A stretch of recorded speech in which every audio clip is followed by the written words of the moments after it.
अस्सलाम वालेकुम दोस्तों, हालिया दिनों में बिजली के बिलों में बेइंतहा इजाफा देखा गया। तो हम मामूली सी चोरी भी बिजली के बिल में बर्दाश्त नहीं कर सकेंगे, मुतहम्मल नहीं है।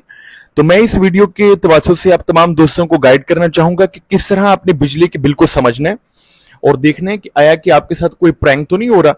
आइए मैं आपको पूरा बिल समझाने की कोशिश करता हूं, मेरे साथ जुड़े रहिएगा। तो एक होता है रेफरेंस नंबर, एक होता है कस्टमर आईडी। ये आपके अक्सर मीटर के ऊपर नहीं लिखा होता। मीटर के ऊपर क्या लिखा होता है? मीटर नंबर लिखा होता है। तो आपने मीटर नंबर देख लेना है कि जिस मीटर की तस्वीर यहां पर आई है और जो मीटर नंबर यहां पर लिखा है वो सेम है कि नहीं। ये ना हो कि यहां पर आपका मीटर नंबर अलग हो, तस्वीर कहीं और डाल के यहां पर यूनिट ज्यादा बना दिए जाए। नंबर 2, देखिए जिस तरह इस महीने जो अगस्त का बिल आया है, ये अगस्त का बिल का मतलब है जो जुलाई में हमने यूनिट कंज्यूम किए हैं वो अगस्त में आए हैं। जैसे जून में कंज्यूम किए थे 410 यूनिट, तो वो आए हमारे जुलाई के बिल में। अब जुलाई के जो यूनिट हमने कंज्यूम किए हैं यहां पर वो हमारे किस बिल में आ रहे हैं? अगस्त के बिल में। ठीक हो गया। अब पिछले बिल को अगर आप निकाल के देखेंगे तो पिछले बिल पे जो रीडिंग थी वो क्या थी? 45,813। अभी जो मौजूदा रीडिंग गई है वो क्या है? 46,195। तो ये आप अपने मीटर से चेक भी कर सकते हैं, कंफर्म भी कर सकते हैं कि आया कि रीडिंग यही है कि नहीं। तो अभी करंट रीडिंग यही थी, पुरानी रीडिंग यही थी, इन दोनों को इसमें से माइनस किया तो पता लगा जी इस महीने मैंने 382 यूनिट इस्तेमाल किए। 382 यूनिट का जो हिसाब होता है ना वो जरब देने का यूं होता है कि 0 से लेकर 300 यूनिट तक हम 15.2 से जरब देते हैं, और 300 से ऊपर जो यूनिट होते हैं ना, मान लीजिए 82 यूनिट है, 82 यूनिट को 17.651 से जरब देनी है। इसी तरह 700 से जब ऊपर यूनिट जाते हैं तो 19 से जरब देते हैं या 21 से जरब देते हैं।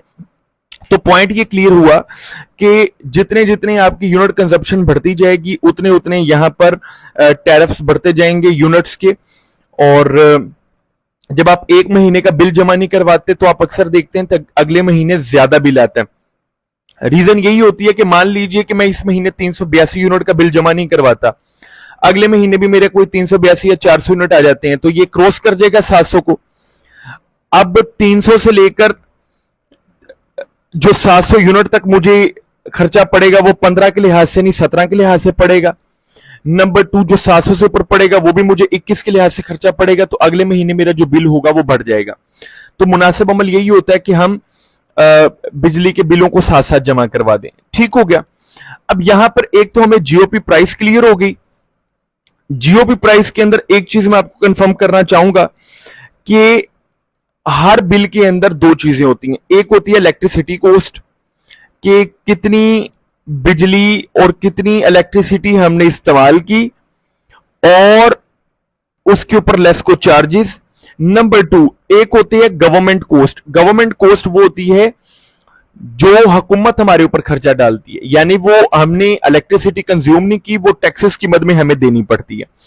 तो यहां पर मेरे पास लेस्को का बिल है, Lahore electric supply company.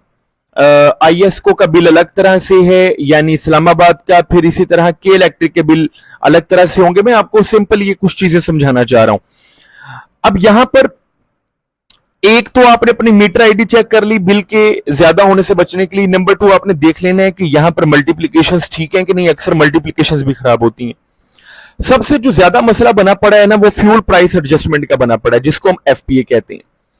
FPA जो होता है ना वो कैलकुलेट किया जाता है कोई 2 महीने पुराने बिल पर। मान लीजिए ये अगस्त में बिल आया, अगस्त का बिल है, तो ये यूनिट मैंने कंज्यूम किया जुलाई में। अब जुलाई से 2 महीने मैंने पीछे चले जाना है, जून और मई।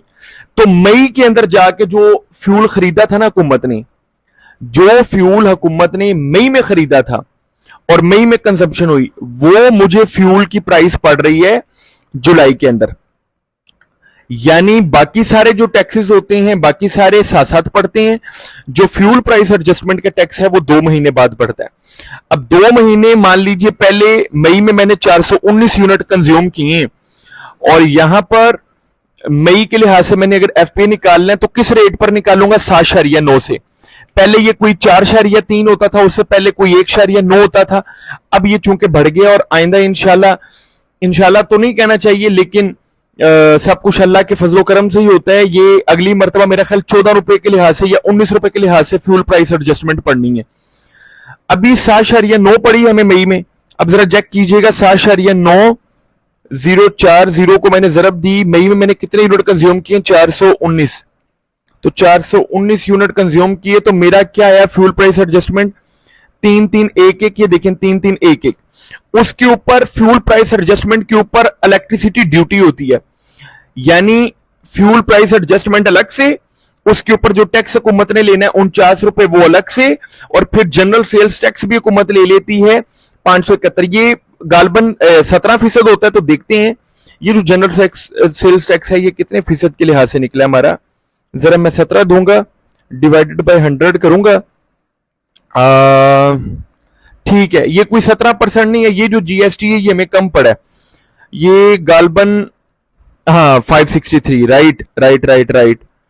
तो ये हमें 17% ही टैक्स पड़ा है, बल्कि 17.5%, 571। पॉइंट क्लियर हुआ? यानी फ्यूल प्राइस एडजस्टमेंट की मद में हमने अलग से रकम दी, फिर हमने उस पर टैक्स अलग से दिया, फिर जीएसटी अलग से दिया। लेकिन इसके साथ साथ 3-4 और चीजें हैं। ई ड्यूटी देनी पड़ती है हमें टोटल इलेक्ट्रिसिटी कोस्ट पर, यानी एक तो इलेक्ट्रिसिटी ड्यूटी हमने यहां पर दी जो फ्यूल प्राइस एडजस्टमेंट पर लगी, और फ्यूल प्राइस एडजस्टमेंट 2 महीने पुराने बिल पर है। लेकिन जो हमें यहां पर 382 यूनिट का जो खर्चा है टोटल, इस पर इलेक्ट्रिसिटी ड्यूटी अलग से दी। टीवी फीस हर महीने 35 रुपए देनी पड़ती है। ये टीवी है पीटीवी, पीटीवी पाकिस्तान टेलीविजन, जो ना आप देखते हैं ना मैं देखता हूं, कोई नहीं देखता, उसकी फीस भी हमें 35 रुपए हर मरतबा देनी पड़ती है। जीएसटी 1297 हमें देना पड़ता है इलेक्ट्रिसिटी कोस्ट पर।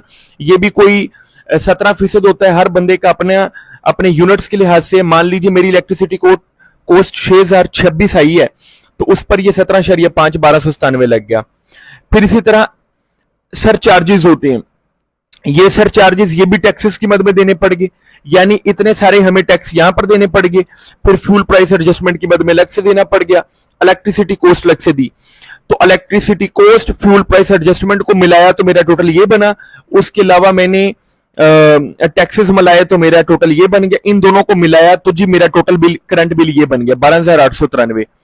अब 12,893 बिल है, मैंने 11 तारीख तक जमा करवाना है, और 11 तारीख तक अगर जमा ना करवाया तो इस पर लेट पेमेंट सर चार्जेस पड़ेंगे। लेट पेमेंट सर चार्जेस कितने हैं? 752 रुपए। तो यहां पर अगर मैं लेट करवाता हूं तो 13,645 रुपए मुझे जमा करवाने पड़ेंगे। अब कहां कहां पर घपला होता है मैं आपको बताता हूं। पहले नंबर पे तो आपने मीटर रीडिंग को चेक करना है। दूसरे नंबर पे आपने जिस तरह के मैंने पिछली वीडियो के अंदर बताया था कि एफपीए मई की मद में पड़ा, और मई में जो यूनिट दिए गए थे वही गलत थे, तो पहले उन यूनिट्स को ठीक करवाया गया, फिर एफपीए ठीक करवाया, तो 35,000 के बिल को मैंने 15,000 के बिल में कन्वर्ट करवाया था। तो इन तमाम चीजों को मेरे दोस्तों अपने मद्देनजर रखना है कि आप अपने बिल में किस तरह घपलों से बच सकते हैं। एफपीए क्लियर हो गया, मीटर रीडिंग क्लियर होगी। तीसरे नंबर पे आपने इन टैक्सेस को देखना है कि कोई टैक्स आपको इजाफी ना पड़ा हो।